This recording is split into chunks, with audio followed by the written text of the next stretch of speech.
Hi everybody, this is Thomas Vikström from the band Therion, and you are watching Brutally Delicious, and this is more delicious than anything else.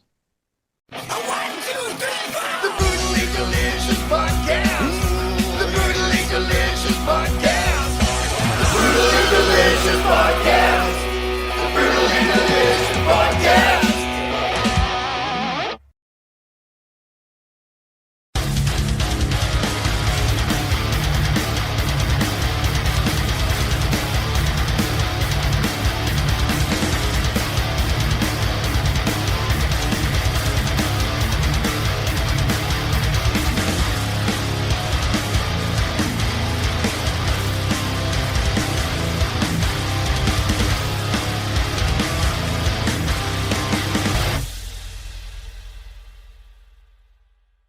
There we are. Hey! Hey, cool. All right, so I'm going to just jump in, and this may not be the way to start a show, but holy fuck. I just listened to Ruler of Tamog. Oh, great, yeah. I am admittedly not the biggest symphonic power metal, whatever you want to call it, fan in the world. Yeah. But that shit is amazing. Thank you. I love that. Thank you. That's the biggest compliment when somebody that are not really into the style, that says that. That's great. Thank you. I mean, I can appreciate it, I can appreciate Epica and I can appreciate all that stuff. It's just not my go-to. But holy crap, I was messaging Dark a minute ago going, holy shit, how did I not know about this? Cool. Thank you. Yeah. That's great. Yeah. Where are you guys from? The States? Yeah, I'm in Richmond, Virginia. He's up in New York. All right. And I'm sitting in Spain. You're in Spain? Nice. Yeah. But you're Swedish, 30 right? degrees today in November. That's amazing. That's Celsius, right? Celsius, yeah. I can't translate it into Fahrenheit. I don't know. So listen, Google. Fahrenheit is the only thing that makes sense. Okay then. That's 86. I give up. That's 86 F. So you're from Sweden, right? Yeah, I'm from Sweden. I'm born in Sweden and I grew up there, yeah. Yeah, so you're used to considerably cooler than this, right? Absolutely. I was speaking to my sister today. They had almost 0 degrees, which is freezing point. We know that. Yeah. Oh, really? Yeah. Maybe not. Speak for yourself. Okay. Not Fahrenheit, so I don't understand it. 0 is 32. Right. So I explain it for you someday. I try. Anyway, so the new record is due out, in like a month from now? Less than that, right? Yeah. The launch is 15th of December. 15th of December. Now that it's complete, are you guys satisfied with the outcome? Yeah, very. I was actually listening now with a good friend just 10 minutes before we called each other. And she was sitting with her mouth open. She's not a musician, and that's what I think is fun, Right. And she was sitting with her mouth open, and when we finished off the last song, it was silent, and she said, "That's like biting a cupcake and find a jalapeno and a crab inside and like it." That was such a good description. I've never heard that before, but that's pretty amazing. Me neither. biting a cupcake. Oh wow! Like, you should write lyrics, I told her. Yeah. No, but absolutely, we're very satisfied. When we started off this work, me and Christopher, well, he offered me, "You want to write the new record with me?" Sure, I said. So the day we started to toss ideas forward and back to each other, COVID came. And it was a total lockdown here. So, right. I mean, the only thing we could do was writing songs, 9 to 5, and after that, order food from Burger King and get fat. Right. Literally, and Netflix. That was it. So we worked every day, and we didn't know how long this would last, And all of a sudden, we had like a pile of songs in different style, because I was asking Christopher when we started to write, what direction do you want to go, and he gave me the very clear instructions. It has to be good, he said. Oh, thank you, that's very clear. Right. Which results in a pile of songs with very different directions and styles, So when we had this many songs, Christopher came up with the idea, let's not make one album, let's make 3. let's make Leviathan 1, Leviathan 2, Leviathan 3. And I thought it was a good idea. So we could put on the first record the more commercial, in Therion sense, songs. Right. And the second one a little darker in its atmosphere, I think. And in this third one, we go bananas, more or less. It's very playful and progressive, no rules, and that's what's so fun with Therion. There are no rules, and you can take, inspiration from whatever that comes to mind, And Do you ever worry that's going to alienate some of your fan base because you don't really have like a core? If you asked me 10 years ago, I would say yes, but no. I think the best thing with growing older is that I don't care, because if it lasts full for me, hopefully it lasts full for somebody else, out there, and I think it is. So far, this trilogy has been going way over our expectations, so that's great. So obviously some people have the same taste. Yeah, I mean the production on it's so good. Everything is just so big. Oh, thank you. Yeah, I'm blown away because that's how we like it. We like it big. Dark will tell you I'm not necessarily this sort of genre fan, and it just totally blew my mind. Sure. Cool. Yeah, you're into it, Dark. Oh yeah, absolutely. Cool. I think I may have seen you on 70K before too, right? Right, yeah. You guys have been on, right? Oh yeah, we've been on there. I think, is it 3 times or 2 times? We've been to Jamaica and Cayman, and 3 times, and Haiti as well. So yeah, I was on 2 of those. I love that cruise. I love it. It's the peak of the year when you know that you're going on that cruise. I agree. Yeah, and then I've been doing it every year, and I love it. Yeah, me too. It's super. And then when you get off the boat, I have my relatives in Naples. Oh, so you go visit? Yeah, which is great. That's beautiful. Yeah. When you guys were writing this, are you writing it with? Well, let me rephrase this. Let me go back to this Ruler of Tamag. Sure. How did you get to? I don't usually ask topics of songs or whatever because I know they're all very subjective. But how did you get to that topic? That's a really dark. Yeah, it is. Well, we use an outside lyricist for our songs, for 90% of the songs. And this guy, his name is Per. He's a Swedish guy.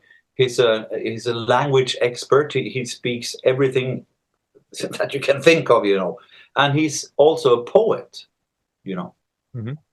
So he has knowledge in all this stuff, And when we demo a song, before we send it to him, I sing the song, but with another crap lyric that I make up just to get the syllables right and blah, blah, blah. And then we can have a subject. Yeah, we want this to be, because when a song is done, you have a picture in your mind, what it sounds like. And you can send the song to him and say, we want it to be about this. Can you write something? Yeah, I think so. He lives on the countryside. Yeah, sure. Yeah, mate. And in 2 hours, 3 hours later, you have a fantastic lyric that you get back from him. Wow. That is done. The only times we change something is when it's a vowel that's not so singable, Mm-hmm. And I fixed that, mate. No problem, mate. I mean, hey, if it works for Elton John, like Elton John, I don't think has ever written any of his own lyrics. I think Bernie something like Bernie Taupin. Yeah. Okay. Yeah. Yeah. So I actually didn't know you guys did that. I'd never even heard of that happening for bands, except for Ozzy using Bob Daisley. But yeah. We do that because I can write lyrics, but I wouldn't do any good lyrics when it comes to these deep topics, because you need to have some knowledge about it, And I'm only at the surface, and he's down deep, So you kind of just give him the skeleton melody or framework and then let him just go from there. Yeah. That's basically. What about topic-wise? Do you give him a topic, or does he just kind of... Sometimes we give him a topic. I have a song on this album called Midsummer Blut. And Midsummer is a kind of a Nordic celebration, Right. And I told him that this song is going to be named that, write about that. Thank you. But sometimes we just say, go ahead, you have free hands, and then it often comes up with something fantastically good. He's great. That's great. Yeah. I have to ask, was there ever any thought of using like Chat GPT for this? Like, how do you think that would go? No, you mean the AI thing? Yes. No. Swear to God, no. Probably we could have, and I could have lied about it, but that would take the fun from it, you know. I 100% agree. Yeah, it would take the fun from it. I got a question for you. Yeah. Hey, this is Scott from Fly on the Call. Each week I speak to a different musician, whether they're in an established band like Silverstein or the Wonder Years, or a band on the rise like Spanish Love Songs, Origami Angel, or Meet Me at the Altar. We discuss music and lyrics, the successes and challenges of being in a band, and more, as we get to the core of each artist. The show features musicians of diverse genres and backgrounds, so there's always a chance I'll be talking to your new favorite band. Listen and subscribe at soundtalentmedia.com. 30 or 35 years in this business, you ever imagine you'd still be doing it and be relevant? In 35 years. Yeah, you've been doing this for about 30 years, right? 35 years? Yeah, something like that, yeah. Ever imagine you'd still be making relevant music? No. But I always wanted to, you know, I always wanted to be in the, because this is what I can do. I mean, I'm a nurse. My father told me you should have something to fall back on if Right. everything goes to hell, you know. So I'm a nurse, but I forgot everything. So don't come to me if you're sick, you know. Nice. No, but really, yeah, this is what I want to do. It doesn't necessarily has to be, now it happens to be rock and metal that I'm doing, but I'm open to do other stuff as well, you know.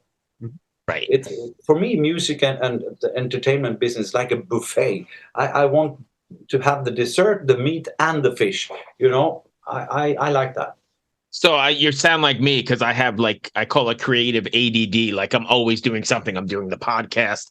I'm doing some writing here. I'm doing some. There's always something I'm doing just to. Yeah, me too. You know, sometimes I'm writing songs, and people are like, "What are you going to use that for?" Nothing. It's because I think it's fun. You know, nothing.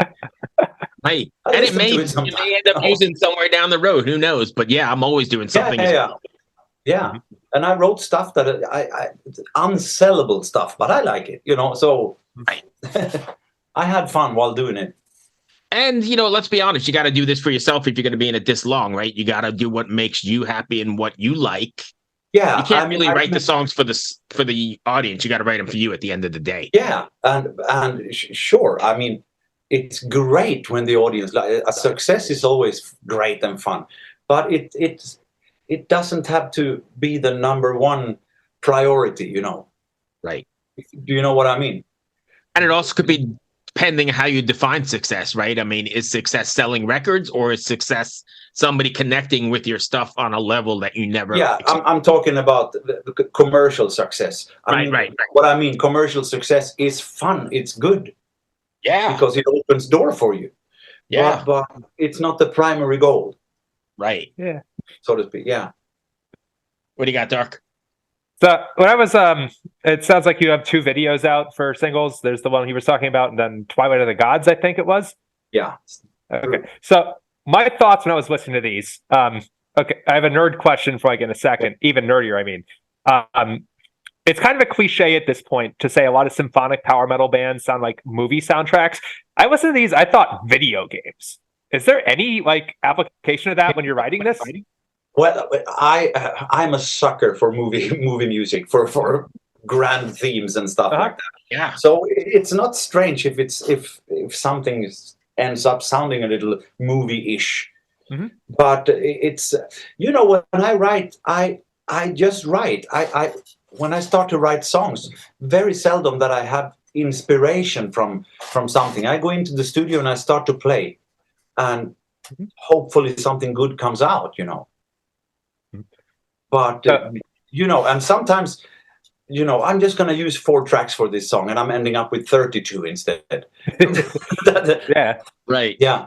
And I mean, we have influences. I remember when we were writing for these 3 albums, when I had an inspiration that really came from a direct place, my girlfriend had the TV on very loud in the living room here. And I was like, oh, fuck, you know. So I had to go to, can I say fuck? I'm sorry. You can. Yeah. I have to go and tell her to turn down the volume. And I went down to the living room, and it was a documentary about flamenco. Yeah. You know. Yeah. And I got stuck a little bit, and I wonder if I can infuse this music style into a rock or metal song and see what's happening. So I did that, and that song is called Duende, and it's ended up on the record, this last Leviathan III. Yeah. And when I was done with it, I was like, I think Christopher might not like this one, maybe, you know. But I sent it to him anyway, and he was like, yeah, this is cool stuff. Let's bring it on, you know. That's great. Yeah. I do like the fact that metal, especially even fans, are accepting of that sort of thing, right? Because you've got the Norwegians that kind of add their folk sort of take to it. You've got the Finnish that do that. So I think that's pretty cool to add, you know, native elements or whatever the instrument. Yeah, even if flamenco is not so. Yeah, and flamenco is darker than you think. I mean, all their lyrics are about horrible love or horrible cheating or really or drowning in your tears. It's extremely dramatic. Wow, I had no idea. I didn't have any idea. That's interesting. Yeah. So on the lyric video for what was that first song called? I'm sorry. Ruler of Tamag. Yeah, Tamag. So sort of hand in hand with that, not just movies, but I was getting like a video game feel from some of these. I don't know if you had like any direction here, but the font in that lyric video is almost exactly the font that's featured in the Diablo video games. Do you know if that was like intentional? I will tell you an interesting thing about this. This latest video, the lyric video to Ruler of Tamag, is IA. But we never made a secret about it. AI? Yeah. AI, I mean, sorry. Sure. Yeah, sorry. Yeah. We never made any secret about it. We tried it as an experiment. And to tell you the truth, it's not the best thing to say, but I don't like it. So we told the fans to make their own versions and send it. Oh, really? Yeah, I like that. See what they come up with. Yeah. That's a pretty cool idea, and that gets them involved even more on a different level. Yeah, we did that when we made the album Citra Ara. We had a competition. You go ahead, do the video to this song, and you win something. You know, I don't remember what they won, but yeah. So you get decent participation.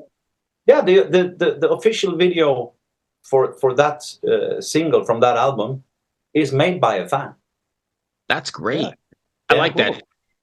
And we also had on one tour, we had a backdrop competition. You know, the fans could make the backdrop. They had the measures, and the nicest ones win.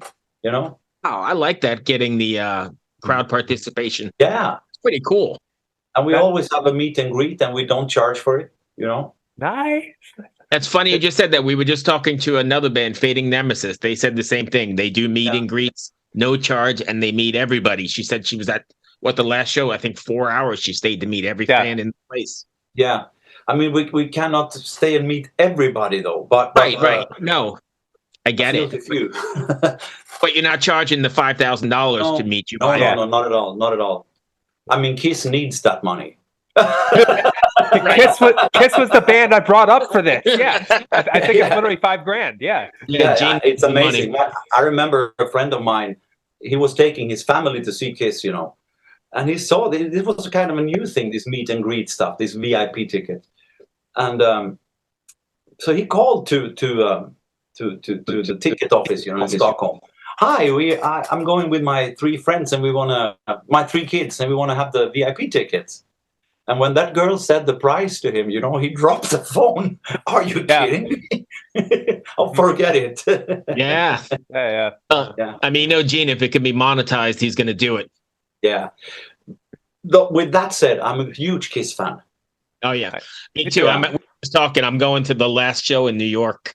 Are you? For a second. Yeah. Yeah, we're both going. Fantastic. Yeah, I can't wait. It'll be a hometown show, and you know. Yeah, I mean, that's a historical event, you know. Yeah, I think so. Because they were actually the reason I got into metal. There was no such term as metal back then, but to hard rock. Which I was record? opening a magazine. I was like 7 or 8 years old. This is what I want to do. You know? What was your gateway record? Pardon me? What was the gateway record? The record that got you sold? Oh, Alive 2. Alive 2. Yeah. Alive Yeah, 2. I think so. It was Even the to first this one for day. me. I still get goosebumps when I listen to it. Yes, yes. Because yes. it also takes me back, you know. Oh yeah, that's another thing about music that's amazing, right? Because it takes, I think, more than any other sense, it takes you back immediately. Like you pop in a song and you're in the car, you know, with your girlfriend back in, you know, in the 70s or the 80s or whatever it is. It's really weird, you're almost instantly there. Totally, yeah, it's great. Crazy. Any plans to take Therion on the road? You guys got tour plans? Yeah, we do. We are kicking off the 21st of January in Mexico City. And we're doing a big show there with full symphony orchestra and full choir. And that's going to be great. And after that, we do Europe, China. And I would love to go over to the States and Canada to play. The thing is that it's horrendously expensive now. But maybe when you're in Mexico, you'll hear from Andy and you'll be on 70K again, right? Because there's a little bit of a window there. I would love that. If you meet him, smear him up a little bit on the back, you know. He's had you guys on before. When were you last on? Was it 2018, 2019? Good question. I don't remember. But the last time we were in Jamaica, I remember. Yeah. But it wasn't this year, right? 17. 17 was Haiti, because that was my first. Sorry, I'm being a nerd. I think Andy's only rule is he won't do the same band 2 consecutive years, and you weren't on this year, right?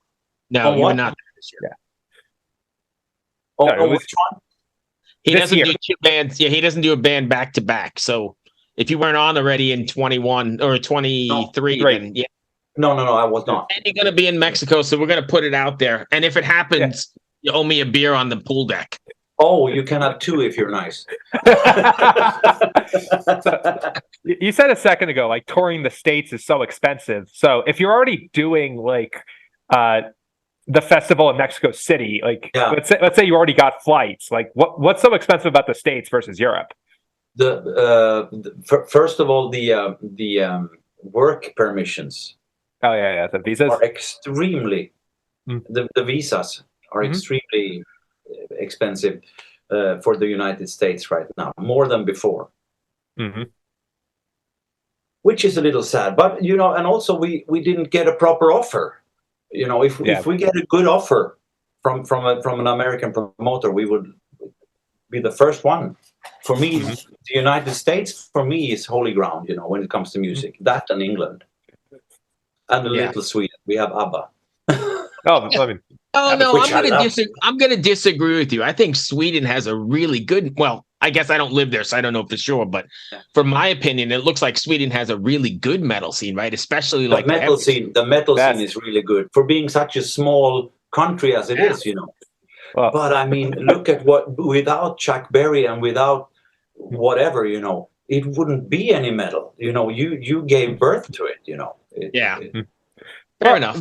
But then Sabbath, like, you know, it sort of transcends. Sabbath and Priest, UK, and then I guess the US kind of picked up with Kiss and then with Montrose. But just like I got to share this story. I used to have a coworker who was from Germany, and in 2018, with the World Cup happening, I had this rule: I would root for whichever team's country produced better music, and the nightmare matchup was Sweden versus Germany. Okay. So like those are 2 heavy hitters when it comes to metal. Yeah, they are. Yeah. But because I'm a total asshole, like my friend being from Germany, I'm like, all right, I'm going Sweden. And I lost. Polo? You said polo? World Cup, soccer. Soccer. Okay. Yeah. Football. Like, sorry for your term. I misheard. I thought I'm a polo soccer. What? No. The World Cup. But no, I'm a total asshole, is what I was saying. It was my friend, of course, was rooting for his native Germany. I'm like, you know what? I was thinking, like, I think over the last 20 years, I think Sweden wins that. Germany might have an edge historically because they have Accept and Blind Guardian. But I mean, last 15, 20, I think Sweden's killing it. Yeah. And it just boomed. I think the first metal band from Sweden that reached a little bit outside the borders was a band called Heavy Load. Have you ever heard about them? I don't think I don't know this name. They were not. I made my first demo in one of those guys' studio. Really? Oh, wow. I sang for the first time in studio, and those guys released their album in Japan. I remember, and that was a big thing back then. It was 83 or so, 84, and it was a huge thing. And then Candlemass came, Europe came, so it just boomed. I was going to say Candlemass. Candlemass is the earliest one I could think of. What? Candlemass is the first one I can think of that made Yeah. They're still out there. They're doing great. Mm-hmm. Yeah. Well, that's going to bring me to the end of my questions, Thomas. I appreciate you taking the time. Sure, no problem. Hey, if fans want to find you guys, can you give us your socials? My what? The social media. It cuts sometimes. No, that's fine. If fans want to find you guys, it's just Therion.com or... Yeah, Therion.com or find me in Facebook like everybody else. Fair enough. Dark, you got anything else? This with homepage is starting to die out, It's a little boring, but, we have a Instagram account, we have a Facebook account, we have homepage as well, but more people go to the Facebook ones and that's I know. the brutal reality. Yep. Well, it means you don't need a webmaster anyway, but... No. Nice. Thomas, thank you for taking the Thank time. you so I much. Appreciate it. My pleasure. Thank you for having me, and I hope to see you guys on the boat, okay? Yeah, I'm going to hold so too. beer. I'm holding you to the beer on the pool deck. That's great. Great. Yeah. See you guys. Be well, my friend. Cheers. Take care. Bye-bye. Bye. Ever wonder what a punch from Elton John feels like? Or how you'd cope with having turned down the chance to be in Nirvana? Or what signal Keith Richards gives when he wants you to get the hell out of his hotel room? Fans of Too Much Effing Perspective don't have to wonder, because they've heard these exact stories and a jillion others on our podcast. I'm Alex Hoffman, former tour manager for Radiohead. And I'm musician and comedy writer Alan Keller. On the TMEP show, we get guests like Nancy Wilson from Heart, Jeremiah Freites from the Lumineers, and Modern Family's Julie Bowen to tell us things they may have only shared with their therapist, clergy, or a TMZ stringer. So join us on Too Much Effing Perspective. That's EFFING Perspective. The only podcast you crank up to 11.